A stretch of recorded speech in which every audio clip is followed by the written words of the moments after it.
আসসালামু আলাইকুম। বর্তমানে আমাদের আদালত চত্বরে সবথেকে বেশি মামলা হয় ডিভোর্স বিষয়ক। অর্থাৎ ডিভোর্স হয়ে গেছে, হওয়ার পরে দেনমোহরের আদায়ের জন্য একটা মামলা হয়। একজন স্ত্রী তার স্বামীর বিরুদ্ধে দেনমোহর আদায়ের জন্য মামলা করে। দেনমোহর, খোরপোশ এই বিষয়ের জন্য মামলা করে। অনেকে মনে করেন যে যদি সেই কোনো স্ত্রীলোক একটি তালাক প্রদান করে, তালাকের পরে সেই যে টাকাটা আছে অর্থাৎ দেনমোহরের টাকাটা দেওয়া লাগবে না, বা কে দেবে দেনমোহরের টাকা সেটা নিয়ে একটু কনফিউশনে থাকে। আমাদের আইন অনুযায়ী দেনমোহরের টাকা দিতে বাধ্য শুধুমাত্র একজন পুরুষ অর্থাৎ স্বামী। যেই তালাক দিক, স্বামী তালাক দিক বা স্ত্রী তালাক দিক, যেই তালাক দিক, এই দেনমোহরের টাকাটা দেবে শুধুমাত্র স্বামী। অর্থাৎ এই দেনমোহর বিষয়টা আসলে ডিভোর্সের সাথে সংশ্লিষ্ট না। কে ডিভোর্স দিয়েছে, কে তালাক দিয়েছে, স্বামী দিয়েছে নাকি স্ত্রী দিয়েছে, এই বিষয়ের সাথে দেনমোহরের টাকাটা সম্পৃক্ত না। দেনমোহর বিষয়টা সম্পৃক্ত হচ্ছে বিবাহের সাথে। যখন আমাদের বিবাহ হয় তখন আমরা আমাদের কাজী সাহেব যখন বিবাহ করান তখন বলে যে এত টাকা দেনমোহরে এই এনাকে বিবাহ করতে রাজি আছেন কিনা, এরকম কথা বলে। অর্থাৎ দেনমোহর বিষয়টা পুরোপুরি বিবাহের উপর নির্ভরশীল।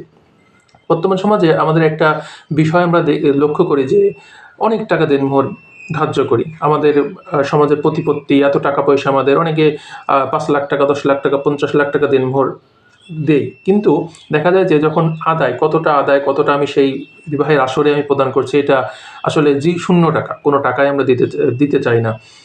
কিন্তু যখন মামলা হওয়ার পরে তখন তো হাই হাই হাই হাই করে বেড়াতে হয়। সেই পুরুষ মানুষ হাই হাই করে বেড়াতে হয়, এত টাকা আমি কোথায় দেবো? কিন্তু তখনই তার যখন বিবাহ হয় তখনই তার মাথায় রাখা উচিত ছিল যে আমার এই টাকাটা আমার স্ত্রীকে দিতে হবে। স্ত্রীর হকদার। সে স্ত্রী তালাক দিক, স্বামী তালাক দিক, যেই তালাক দিক, ওই যে দেনমোহরের টাকাটার হকদার একমাত্র স্ত্রী। আবার বলে যে যখন মামলা হয়েছে তখন বলে যে আমি কেন এর টাকা দেবো, স্ত্রী তালাক দিয়েছে। আচ্ছা, আমার ওই টাকাটা হচ্ছে বাকি টাকা। আমি যখন বিবাহ করেছি, বিবাহের সময় ওই টাকাটা আমার দিয়ে দেওয়ার কথা স্ত্রীকে। আমি যে টাকাটা ১ লাখ, ২ লাখ, ৩ লাখ, ৫ লাখ যে টাকাটাই হোক, সেই টাকাটা ওই বিবাহের সময় দিয়ে দেওয়ার কথা। কিন্তু আমরা পুরুষ মানুষ সেই টাকাটা না দিয়ে ওই টাকাটা বাকি রাখি। এখন পরে এসে আমার মামলা হলে তখন হাই হাই করে যে না, আমি এই টাকা দিতে পারবো না। কিন্তু তখনই আমাদের এই মাথায় ঢুকানো উচিত ছিল যে এই টাকাটা আমাকে দিতে হবে। যেই তালাক দিক, স্ত্রী তালাক দিক, স্বামী তালাক দিক, যেখান থেকে তালাক হোক, ওই পুরুষ মানুষ ওই স্ত্রীলোককে টাকাটা দিতে বাধ্য। অর্থাৎ তালাক যেখান থেকেই হোক, তালাক স্বামী দিক, স্ত্রী দিক, দুনিয়ার যেই দিক, দুনিয়ার আর কেউ দিতে পারছে না, স্বামী বা স্ত্রী যেই তালাক দিক, দেনমোহরের টাকা অবশ্যই স্বামী দিতে বাধ্য। আবার ধরেন স্বামী স্ত্রীর তালাক হয়ে গেছে, তালাক হয়ে যাওয়ার পর ওই স্ত্রীর আবার অন্যত্র বিবাহ হয়েছে, বিবাহ হওয়ার পরে আবার সেখানেও তালাক হয়ে গেছে। আচ্ছা, এরপরে ওই স্ত্রীলোকটি যদি চায়, ২-৩টা বিবাহ হয়ে গেছে ধরেন, এরপরে যদি স্ত্রীলোকটি চায় যে আমি আমার প্রাক্তন স্বামীর বিরুদ্ধে দেনমোহরের মামলা করব, ৩ বছরের ভিতর যদি চায় যে না আমি দেনমোহরের মামলা করতে চাই, তাহলে সে মামলা করতে পারে। এবং সেই ৩ বছর পরেও ওই পুরুষ লোকটি সেই টাকাটা দিতে বাধ্য। অর্থাৎ ৩ বছরের ভিতরে যদি ওনার বিবাহ হয় বা না হয়, সে বসে থাকে, হলেও যাই হোক, ৩ বছরের ভিতরে যদি মামলা দায়ের করে যে আমার দেনমোহরের টাকাটা দরকার, তাহলে সেই স্বামীটা যার টাকাটা দিতে বাধ্য।